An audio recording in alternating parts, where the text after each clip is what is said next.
Mình cũng không hiểu tại sao thị trường gần đây lại bán khóa học cài quảng cáo, phở bò TikTok hay do các bé vài triệu đồng phải đến vài chục triệu đồng, mà mình không hiểu sao kỹ năng gì như vậy mà mọi người lại bỏ tiền ra học chạy quảng cáo.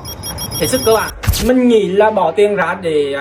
học mấy ông thầy đấy thì trong cái quá trình học thì mấy ông thầy chỉ dạy những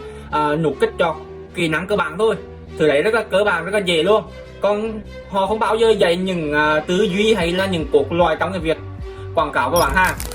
Và tiền đấy thì ai đã xem hết video này hãy comment cho em số 1 nếu gặp có cái trường hợp này, và comment số 2 nếu anh em không biết chạy quảng cáo là như thế nào để em có thể TV và